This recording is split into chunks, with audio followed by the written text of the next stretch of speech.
এক গ্রামে কবরস্থানের মধ্যে এক ডাইনির দোকান ছিল। দোকানটি খুলতো ঠিক রাত 12টার পর। হুট করেই কোথা থেকে আসতো আর সকাল হলেই চলে যেত। ডাইনির ছিল দুইটি কঙ্কাল সৈনিক, যারা তাকে সর্বক্ষণ দেখাশোনা করত।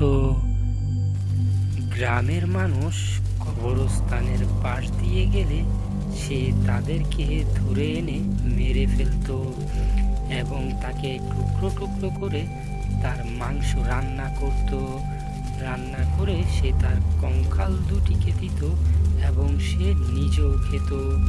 সে ছিল খুবই হিংস্র আর নিষ্ঠুর। তার ছিল না কোনো মায়া দয়া। আজকে না হয় তুই মাথাটা খা, কাল না হয় ও খাবে। তোরা তো কোনো কাজেরই না। মনে রাখিস, কাল গ্রাম থেকে আরেকটা মানুষ তুলে আনতে হবে। এই গ্রামের আমি কাউকে বাঁচতে দিব না, কাউকে না। হা হি হা হা হা।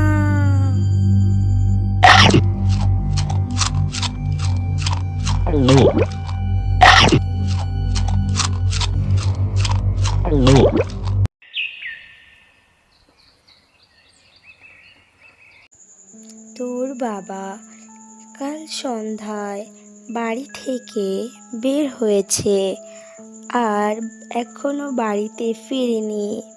তুই তোর রহিম কাকুর কাছে যা, তাকে গিয়ে সব খুলে বলবি যেন তাকে ভালো করে খুঁজে দেখে।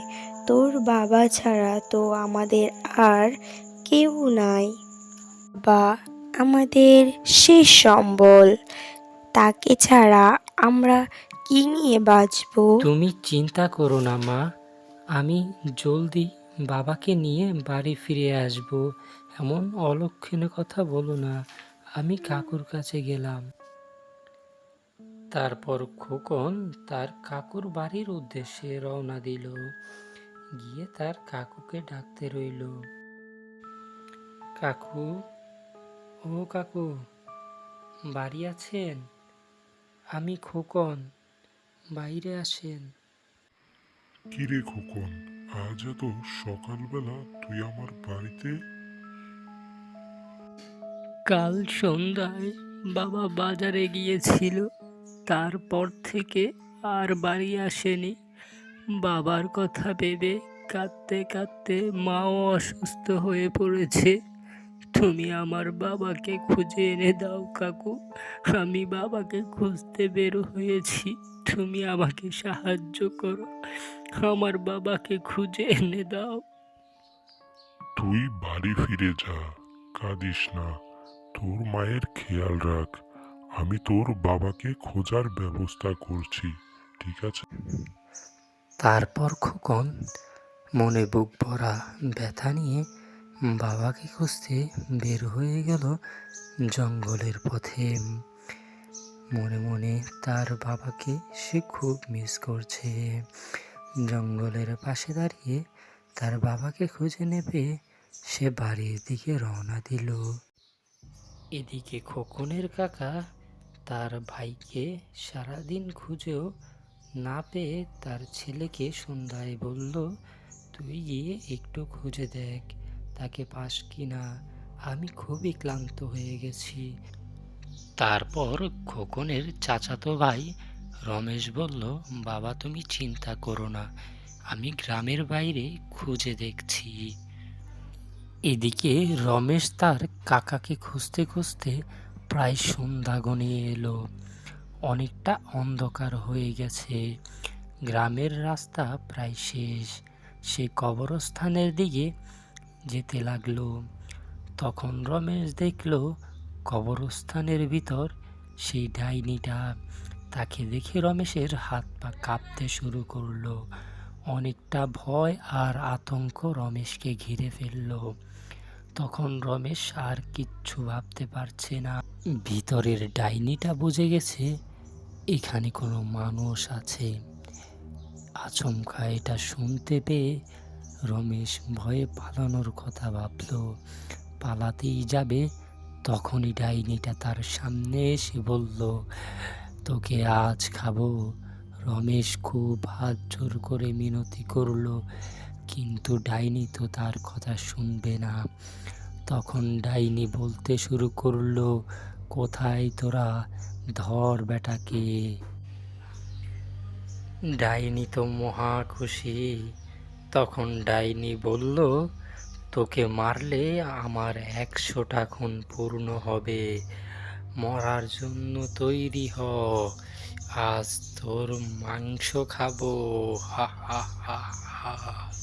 তারপর ডাইনিটা রমেশের দিকে আগাতে লাগলো। রমেশের হাত পা কাঁপছে, সে বাঁচাও বাঁচাও করে চিৎকার করছে, কিন্তু ডাইনিটা তাকে মেরে ফেললো।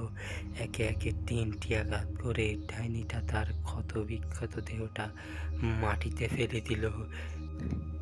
এদিকে রমেশের বাবা দূর থেকে সব দেখে ফেলল।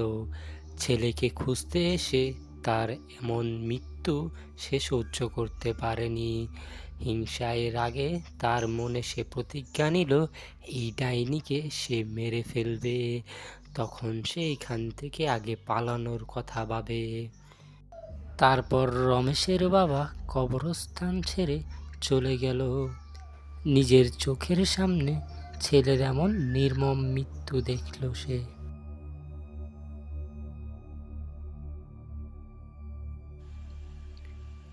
পরের দিন সকালবেলা রমেশের বাবা তার ছেলে হত্যা আর ভাই হত্যার প্রতিশোধের জন্য পাশের গ্রামে তান্ত্রিকের বাড়ি যাচ্ছে।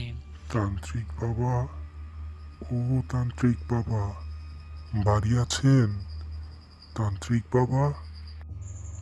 তখন তান্ত্রিক ঘর থেকে বেরিয়ে আসলো আর জিজ্ঞেস করলো, কে তুমি বৎস? কোথায় তোমার বাড়ি? গত পরশুদিন আমার ভাই বাড়ি থেকে বের হয়েছে, কিন্তু আর বাড়ি ফিরেনি। তাকে খুঁজতে আমার ছেলে রমেশ বিকেলের দিকে বের হয়, কিন্তু সে বাড়ি না ফেরায় তাকে খুঁজতে বের হয়ে আমি দেখি একটা ডাইনি তাকে মেরে ফেলেছে। তখন তান্ত্রিক এক সাধনায় বসলো। অনেক চিন্তা করে সে বুঝতে পারল যে এখানে বসে ওই ডাইনির কিছুই করা যাবে না। তাই সে রমেশকে বলল, তুমি আমাকে তোমার গ্রামে নিয়ে চলো। এখানে থেকে ডাইনির কিচ্ছু করা যাবে না, তাকে মারতে তার গ্রামে যেতে হবে, সে খুবই শক্তিশালী। তারপর রমেশের বাবা আর তান্ত্রিক মিলে গ্রামের উদ্দেশ্যে রওনা দেয়। রাত প্রায় 8টা বাজে, অনেকটাই রাত হয়ে গেছে। এই ডাইনি, কোথায় লুকিয়ে আছিস? বেরিয়ে আয়। অনেক নিরীহ মানুষকে তুই মেরেছিস, আজ তোকে মেরে আমি এই গ্রামকে অভিশাপ মুক্ত করব। তোর এত বড় সাহস, তুই আমার এলাকায় এসে আমাকে মারার হুমকি দিস? হা হা হা হা হা। সাহসের কি দেখলি? আজ তোকে মেরে আমি এই গ্রামকে, এই কবরস্থানকে অভিশাপ মুক্ত করব। আমার ক্ষমতা সম্পর্কে তোর ধারণাও নেই। তোরা কে কোথায় আছিস? তাড়াতাড়ি আয়, তান্ত্রিক আমাকে মেরে ফেললো। তান্ত্রিককে মার, মার ওকে। ডাইনির কথা শুনে তান্ত্রিক রাগে গোসায় ডাইনির কঙ্কাল দুটোকেই তার মন্ত্রবিদ্যা দিয়ে মেরে ফেলল। এবার কি করবি ডাইনি? তোর মৃত্যুর সময় ঘনিয়ে এসেছে, মর তুই। হা হা হা। আমাকে মারিস না, আমাকে মারিস না তোরা। এখন তুমি বিপদমুক্ত, তুমি তোমার বাড়ি ফিরে যাও, আমি আমার বাড়ি চলে গেলাম।